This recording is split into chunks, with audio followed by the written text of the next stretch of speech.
नमस्कार, मैं हूं अखिलेश पांडे और आप देख रहे हैं सी न्यूज़ भारत। वक्त हो चुका है न्यूज़ बुलेटिन का। खबरों के इस बुलेटिन की हम शुरुआत करेंगे भिंड की खबर के साथ, जहां गोवंशों के भरे ट्रक को पुलिस ने जब्त कर लिया, लेकिन चालक मौके से फरार हो गया। साथ ही आगे बात करेंगे हैदराबाद से बागेश्वर धाम के लिए पैदल निकलने वाले युवक के बारे में जो दमोह पहुंचा। ऐसी और भी खबरों पर आइए विस्तार से करते हैं चर्चा।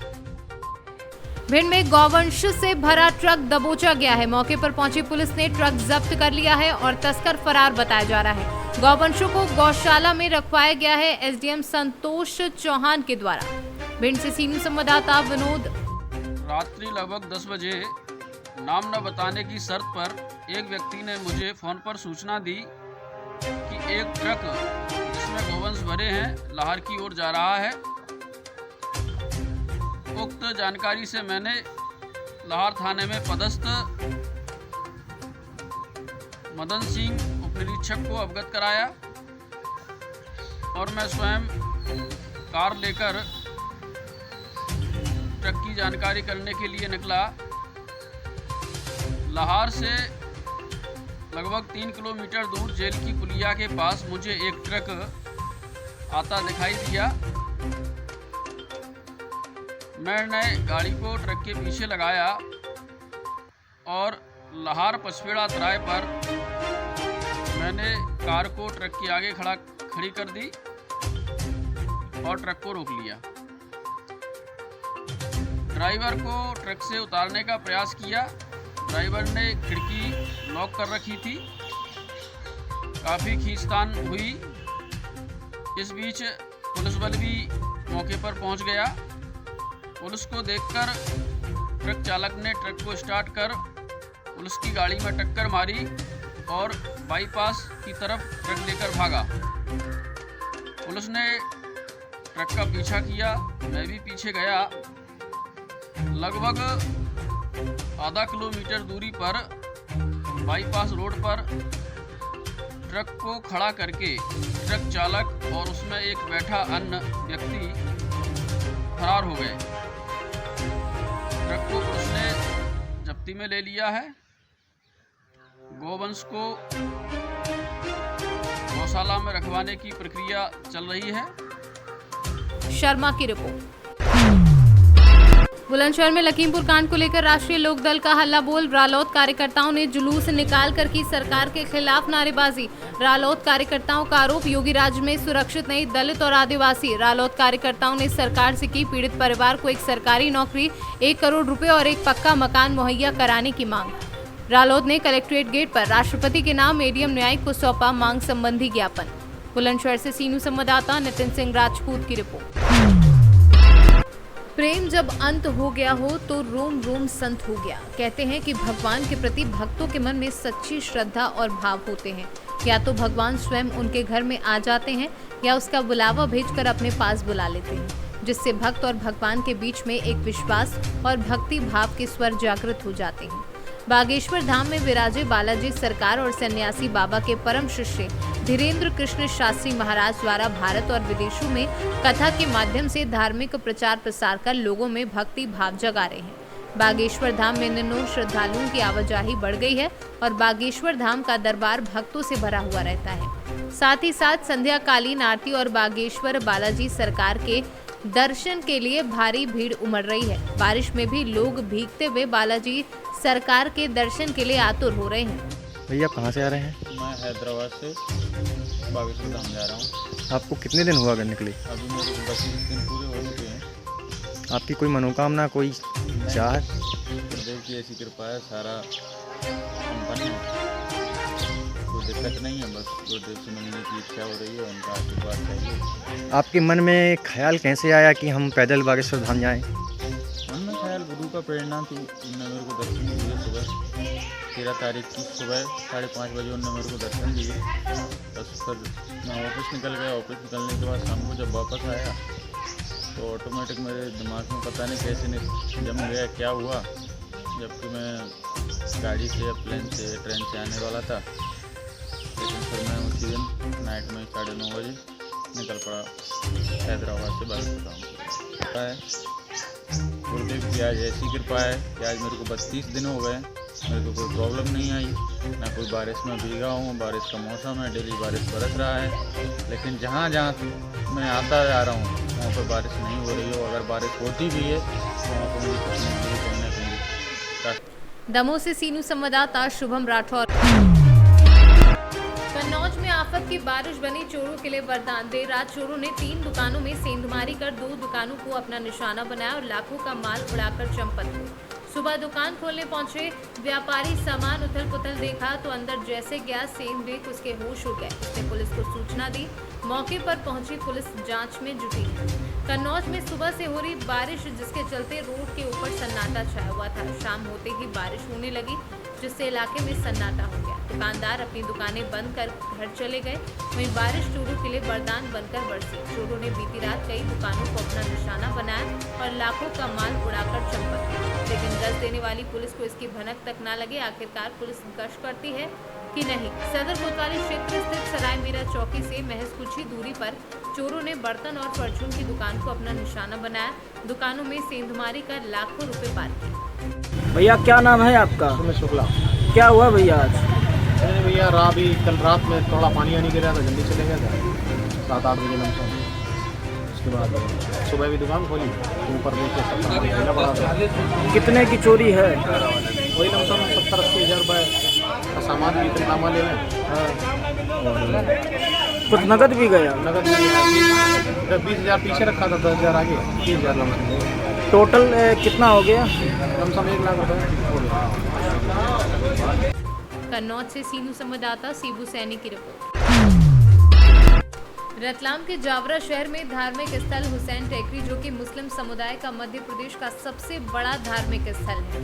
यहाँ पर सालाना चूल मेले का आयोजन होता है और चूल के अंगारों पर से हजारों की तादाद में जायरीन निकलते हैं। इस वर्ष 4 चूल अलग अलग बनाई गई हैं, जिन पर से जायरीन निकलेंगे। चूल का मुख्य आयोजन 16 सितंबर को आज रात 8 बजे से हो रहेगा। सभी व्यवस्था ठीक ठाक की गई है। आज से ही पुलिस बल 1500 के लगभग लगाया गया है। साथ ही 600 नगर सुरक्षा समिति के लोग व पटवारी और कोटवार, साथ ही जावरा नगर पालिका के कर्मचारी और हुसैन टेकरी के कर्मचारी व्यवस्था में लगे। कुल मिलाकर 2000 से ज्यादा पुलिसकर्मी इस आयोजन में मौजूद हैं। वहीं हुसैनी मिशन के सरपरस्त अफजल मुकादम ने प्रशासन तैयारियों से पहले ही व्यवस्थित थी और सब ठीक ठाक। और जिस तरीके से अरेंजमेंट भी जो प्रशासन ने किया हुआ है वो बहुत सेंसिटिव तरीके से किया हुआ है और कमेटी को भी उन्होंने बोला है कि इस तरीके से करने के लिए, और उम्मीद है कि बहुत अच्छी तरीके से होगा। चूल का जो आयोजन होता है ये किसकी याद में मनाया जाता है? और सर हमारे इमाम हुसैन की जो है, जिसके लिए चैलूम का मतलब है 40 दिन, तो उसका 40वां जो बोलते हैं, तो उसको वो याद में उनकी शौक को मनाया जाता है। और यहाँ पर ये जो चूल का है जिसको बोलते हैं खंदक, ये खंदक एक मौजिज़ा है। यानी हम लोग ये बताते हैं कि अगर हमारे मौला इमाम हुसैन और हज़रत अबुल फजल अब्बास सरदार जो इमाम मुश्किल कुशा अली के फर्जंद है, उनके नाम में ये तासीर है कि अंगार भी हमको कुछ नहीं कर सकती है। ये एक मौजिज़ा है। कितनी चूल्हे बनाई गई हैं? अभी तो 4 बनाई गई है इस बार। SDM साहब ने और सब प्रशासन ने मिलके, क्योंकि पब्लिक का जो था ज़्यादा आने की संभावना थी है, वो हिसाब से कि जल्द से जल्द लोगों के लिए कन्वीनियंट हो जाए, आसानी हो जाए, ये सब चीज़ों के अंदर क्लियर हो जाए करके। सबसे पहले चूल के ऊपर से कौन गुजरते हैं और किस तरह? पहले दूल्हे गुजरते हैं और वो दूल्हे 48 है, 4 है, इसके लिए 12 डिवाइड किए ईच, तो 48 है। उसके बाद में आम पब्लिक। प्रशासन के अंदर अगर देखा जाए तो यहाँ पे कितनी बड़ी संख्या के अंदर पुलिस प्रशासन है? नहीं, प्रशासन का तो मेरे को इतना काउंट नहीं, लेकिन मेरे को ऐसा लगता है मोर देन 2000 से 3000 तक उनका बैकअप रखा हुआ है। किस तरह की व्यवस्थाएं लगी आपको? जो तैयारियाँ? नहीं, तैयारियाँ तो माशाल्लाह सब चीज़ों से बराबर रखी। मैंने आपको बताया कि प्रशासन ने इतना सेंसिटिव तरीके से लिया है इसको और इतना सीरियस लिया है कि एक छोटी से छोटी चीज़ों को भी नज़रअंदाज नहीं किया है, जिसके वजह से लग रहा है, जिसके वजह से कि किसी को तकलीफ ना हो करके। बारिश को देखते हुए क्या कुछ? बारिश नहीं आएगा कल, ये हमारे को अकीदा है हमारे मौला के ऊपर। आसपास के ज़िलों से मुख्यालय से भी बल दिया गया। लगभग 1000 के लगभग यहाँ पर पुलिसकर्मी तैनात हैं। 500 के लगभग नगर रक्षा समिति के हमारे सदस्य हैं। आयोजन समिति और आसपास के लोगों से भी हम लोगों ने 300 लोगों का वॉलंटियर्स इकट्ठे किए हैं। इस हिसाब से लगभग 1800 से 2000 लोग इस व्यवस्था में लगे हुए हैं। शासन प्रशासन की तरफ से बिजली विभाग है, स्वास्थ्य विभाग है, इमरजेंसी सेवाएँ हैं, अग्निशमन दल है, ये सभी विभाग इसमें लगे हुए हैं और सभी ने बहुत अच्छी व्यवस्थाएँ की है। सर कितना बल कहाँ से बुलवाया गया, किस जिले से कितना बल आया? लगभग आसपास के ज़िले हैं, जैसे नीमच है, मंदसौर है, देवास, उज्जैन, आगरमालवा शामिल। पूरे उज्जैन रेंज के जो ज़िले हैं सभी जगह से बल आया हुआ है। कुल लगभग उसमें 250 से 300 का बल हमारे रेंज से है। इसके अलावा पुलिस मुख्यालय ने भी लगभग 500 का बल इसमें मुहैया कराया है इस तरह से, और हमारे ज़िले से भी इसमें लगभग 400 से 500 लोगों का बल लगा हुआ है। किस तरह की समझाई दी जा रही है अभी और किस तरह से निगरानी की जा रही है? इस पूरी व्यवस्था में कई पहलू हैं। सबसे पहले तो है सुगमता। इतने सारे श्रद्धालु आएंगे तो उनकी सुगमता का विशेष ध्यान रखा गया है। दूसरा जो है, जो सबसे सर्वोपरि है कि सुरक्षा के कई पहलू हैं इसमें। तो सबसे पहले सुरक्षा है कि किसी भी तरह के दुर्घटना से बचाव हो सके, इस कारण से भी बहुत सारे व्यापक इंतजाम लगाए गए हैं। उसके अलावा कोई असामाजिक तत्व या कोई आपराधिक तत्व इसमें गड़बड़ी ना करें, उस हिसाब से भी यहाँ व्यवस्था लगाई गई है। और आसूचना में भी हमारे लगभग 100 व्यक्ति जो सादा वर्दी में हैं वो इस पूरे क्षेत्र में घूम रहे हैं और यहाँ पर आने जाने वालों को, रुकने वालों पर, संदिग्ध लोगों पर निगाह रखे हुए हैं। तीसरा एक और व्यवस्था है यातायात व्यवस्था, क्योंकि इतने सारे लोग आएंगे तो उसमें विभिन्न वाहनों से 2 पहिया, 4 पहिया या और भी बड़े वाहनों से उनका आवागमन होगा, तो यातायात व्यवस्था की सुरक्षा के ऊपर भी ध्यान दिया गया है। मुख्य आयोजन किस दिन, खासतौर पर कितने समय तक चलता है? मुख्य आयोजन जो है वो कल शुरू होगा, कल शाम से इसकी व्यवस्था रहेगी। हालांकि व्यवस्था आज ही डिप्लॉय कर दी गई, आज सबकी ट्रेनिंग है, आज रिहर्सल है, लेकिन कल मुख्य आयोजन शुरू होगा और लगभग इसका कार्यक्रम 7 बजे से शुरू होगा, जो अगले दिन सुबह लगभग 6-7 बजे तक चलने की संभावना है। रतलाम से सीनियर संवाददाता हुसैन खान की रिपोर्ट। खबर पश्चिम चंपारण बेतिया से है, जहां सिकटा प्रखंड के बलथर पंचायत में यूनिसेफ के सहयोगी संस्था प्रथम संस्था के सहयोग से पंचायत स्तरीय बाल संरक्षण समिति की गठन की गई। बैठक की अध्यक्षता मुखिया सुनील कुमार सिंह द्वारा की गई। बैठक में प्रथम संस्था के प्रखंड समन्वयक राजीव रंजन ने समिति के गठन के उद्देश्यों पर चर्चा करते हुए बाल श्रम, बाल विवाह, बाल तस्करी, शिक्षा, परिवेश परवरिश योजना, कोविड टीकाकरण, सामाजिक सुरक्षा योजना, यौन शोषण से सुरक्षा, नशा, कौशल प्रशिक्षण, चाइल्ड लाइन, बच्चों के नामांकन आदि पर प्रकाश डाला। बेतिया से सी न्यूज़ संवाददाता विनोद कुमार की रिपोर्ट। भदोही जनपद अंतर्गत विकासखंड ज्ञानपुर के ग्राम सभा वारी के सौरभ गिरी ने नीट की परीक्षा पास करके जनपद का नाम रोशन किया है। सौरभ गिरी के घर सुबह से बधाई देने वालों का तांता लगा रहा। इस अवसर पर अरुण दुबे, विपिन सिंह ग्राम प्रधान, अंजनी शुक्ला, जिला पंचायत सदस्य गोपाल मिश्रा, कोटेदार सतीश दुबे, अध्यापक राजेश तिवारी सहित कई लोग उपस्थित रहे। करके आज कैसा लग रहा है आपको? सर खुशी है, हमने माता पिता के अपने आशीर्वाद से, बड़ों के आशीर्वाद से हमने एग्ज़ाम को क्लियर किया है जी। प्रभु का आशीर्वाद था हमारे साथ और हमने एग्ज़ाम को क्लियर किया। खुशी भी है सर, और माता पिता को खुशी देखकर और भी ज़्यादा खुशी है। कब से तैयारी कर रहे थे? बीच में कोविड काल भी चल रहा था, जो कि बहुत ही क्रिटिकल कंडीशन था। उस समय तैयारी करना, स्कूल कॉलेज बंद थे, और आपने कैसे तैयारी किया? आज लोगों के लिए, आप कई बच्चों के लिए आप प्रेरणा बने हुए, क्या कहेंगे? 2019 से हमने तैयारी स्टार्ट किया था, जिसमें कोविड काल आ गया तो उससे ऑनलाइन सिस्टम हो गया सब जी। तो उसमें थोड़ी प्रॉब्लम हुई तैयारी करने में, फिर ऑफलाइन जैसे हुआ तो फिर रिजल्ट सामने है। तो आज आप एक डॉक्टर के रूप में अब देश की सेवा के लिए जा रहे हैं, तो आगे आपका लक्ष्य क्या रहेगा और लोगों को क्या कहना चाहेंगे इस मौके पर? ईश्वर की कृपा से सर सर्विस में जाने का एक अवसर है, तो आगे समाज के लिए कोई अच्छा कार्य कर सके। ये मैं बता नहीं सकता कि मेरे जीवन का एक सबसे कितनी बड़ी खुशी है ये जी। तो कुल मिला के माता रानी की कृपा और भोलेनाथ की कृपा है जी। जो आज बरस रही है। वो तो है, और मेरे बच्चे ने भी बहुत मेहनत की जी। जो तीसरा साल था, तीसरे साल में ही ये चमत्कार किया है, लेकिन मैं ईश्वर को सब कुछ समझ के। क्या नाम है आपका? मनोज गिरी। मनोज गिरी जी। सर आपका नाम? उमेश गिरी। तो क्या कहना चाहेंगे आज जिस प्रकार से रिजल्ट आया हुआ है और जनपद में, पूरे भदोही जनपद का नाम पूरे प्रदेश में और देश में बढ़ाने वाले सौरभ गिरी जी के लिए क्या कहना चाहेंगे? सर ऐसा है कि ये आने वाले जो बच्चे हैं उनके लिए अच्छी प्रेरणा है, और बहुत कम समय में जो है मुकाम हासिल किया है। तो अपने लगन और परिश्रम से।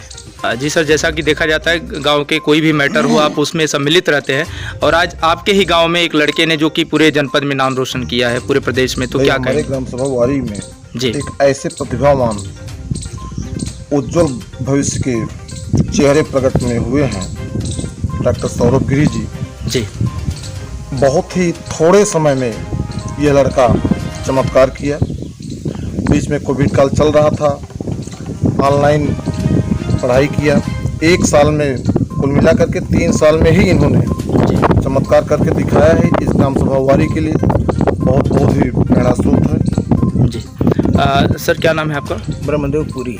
तो आज आप भी आए हुए हैं, क्या कहेंगे इस मौके पर? बहुत खुशी बात है, देवादिदेव महादेव की कृपा है और हम लोगों के लिए बहुत अच्छी बात है, खुशी। क्या नाम है आपका सर? मदन गिरी।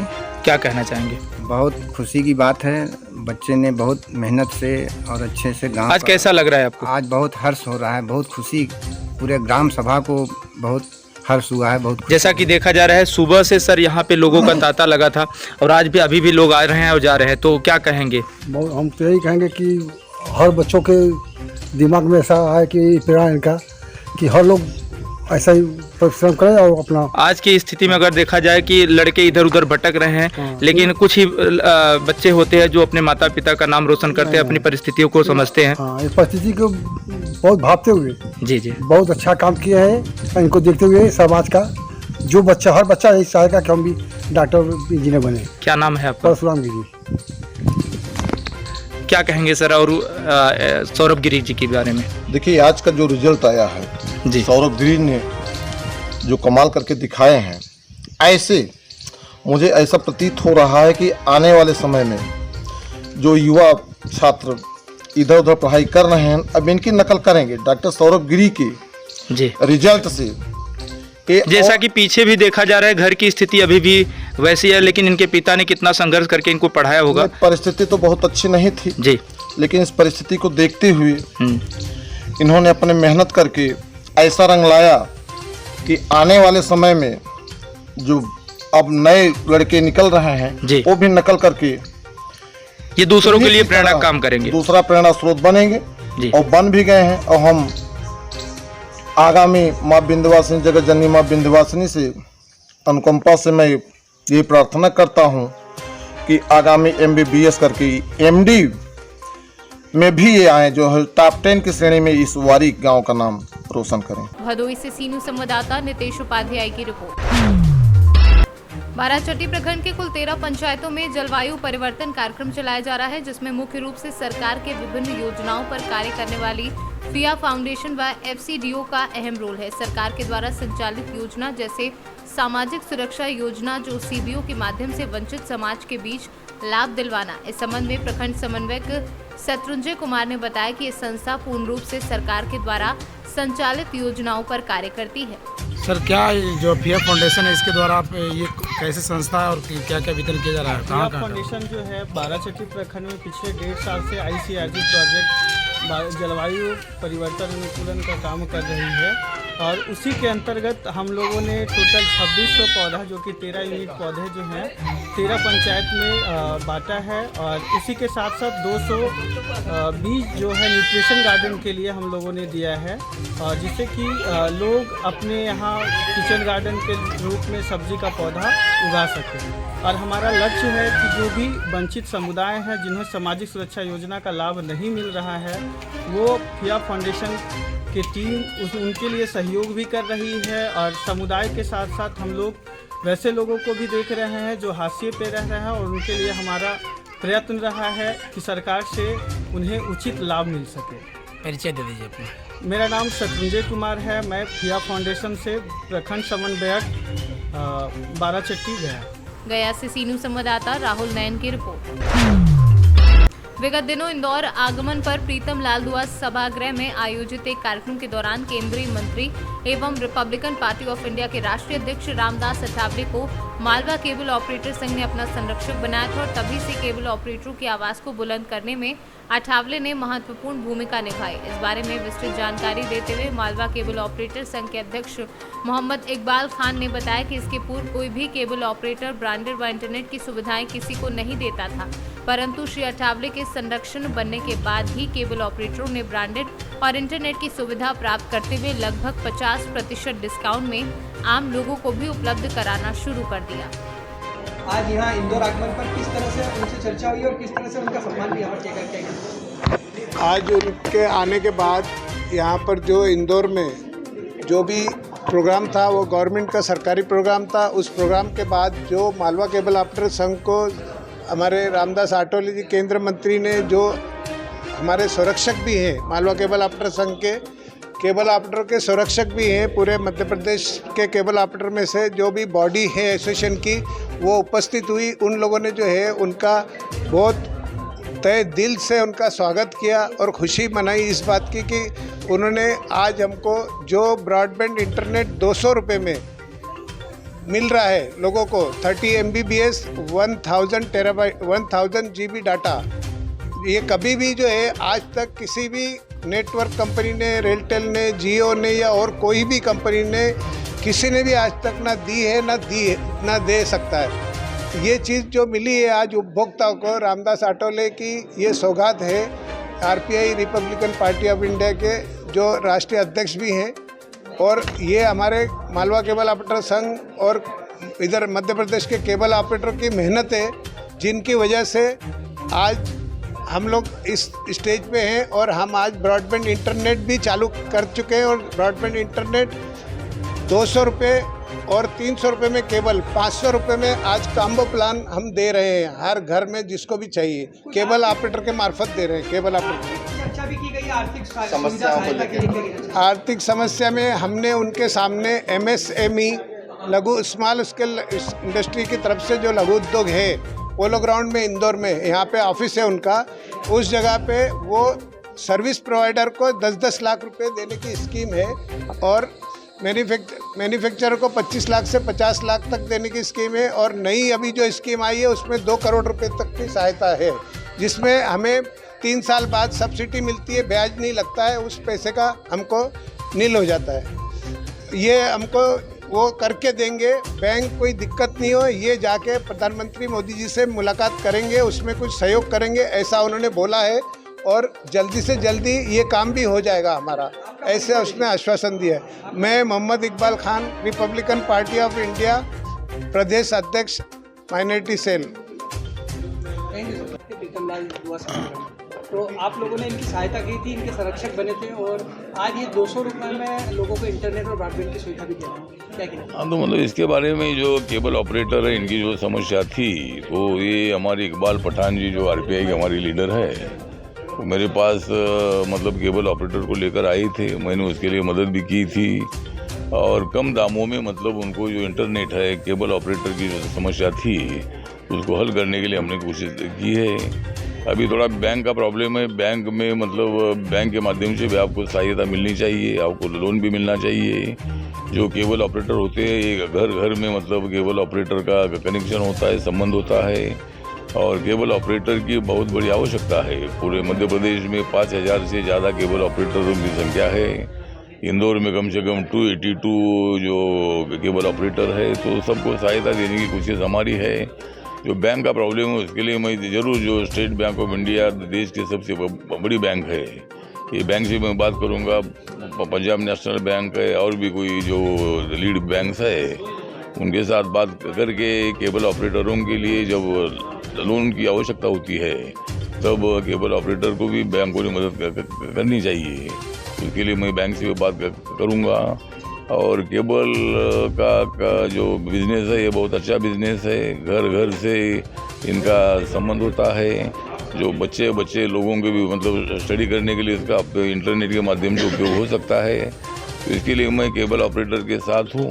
ज़रूर भारत सरकार की तरफ से माननीय नरेंद्र मोदी जी की जो सरकार है, ये सरकार केबल ऑपरेटर को इसलिए सपोर्ट करती है कि केबल ऑपरेटर जो भी मतलब जानकारी है, ये देश की जानकारी पूरे घर घर में पहुंचाने का काम करते हैं। ये बहुत बड़ी अच्छी बात है, बहुत बड़ी गर्व की बात है और इसीलिए केबल ऑपरेटर को पूरा सपोर्ट करने की जिम्मेदारी मेरी है। मैं सोशल जस्टिस एंड एम्पावरमेंट राज्य मंत्री के नाते, रिपब्लिकन पार्टी ऑफ इंडिया के अध्यक्ष के नाते मैं केबल ऑपरेटर की जो भी समस्या है उसको हल करने के लिए ज़रूर माननीय मोदी सरकार की तरफ से पूरा मैं सहयोग दे दूँगा। और यहाँ मतलब राज्य में भी मतलब मैं निश्चित रूप से आप लोगों को पूरी मदद मैं करूँगा। और हमारे इकबाल पठान जी बहुत एक्टिव लीडर है, आरपीआई के नेता है, माइनॉरिटी के तो ही है, लेकिन कई सालों से मेरे साथ उनके संबंध अच्छे हैं और वो आपको हमेशा सहयोग देते रहेंगे। और मैं इकबाल को इंदौर से सी न्यूज़ संवाददाता शुभम अग्रवाल की रिपोर्ट। प्रयागराज महंत नरेंद्र गिरी की आत्महत्या की जांच कर रही सीबीआई टीम बृहस्पतिवार को अलापुर स्थित बागंबरी देवी मठ पहुंची। टीम ने प्रशासनिक, पुलिस, बैंक अधिकारियों और मठ के संतों के सामने महंत के कमरे का ताला खोल कमरे से नकदी समेत जेवरात और जमीन के कागजात समेत कई चीजें बरामद की हैं, जो कि महंत बलवीर गिरी को सौंप दी गई है। बागंबरी देवी मठ के अतिथि गृह में महंत नरेंद्र गिरी का शव 24 दिसंबर 2021 को फंदे पर लटकता मिला था। इस मामले में सीबीआई ने जांच की थी और जांच के बाद सीबीआई ने महंत के शयन कक्ष सील कर दिया था। नए महंत बलवीर गिरी को कमरे का ताला खोलने के लिए कोर्ट से गुहार लगाई थी। कोर्ट के आदेश के बाद सीबीआई टीम कल मठ पहुंची थी।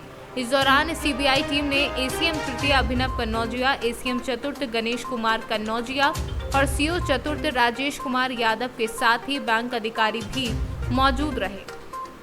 प्रयागराज से सी न्यूज़ संवाददाता मंगला प्रसाद पटेल की रिपोर्ट। फिलहाल के लिए इस न्यूज़ बुलेटिन में इतना ही। देश दुनिया की तमाम खबरों के लिए देखते रहें सी न्यूज़ भारत। हर खबर आपके साथ, आपके हाथ।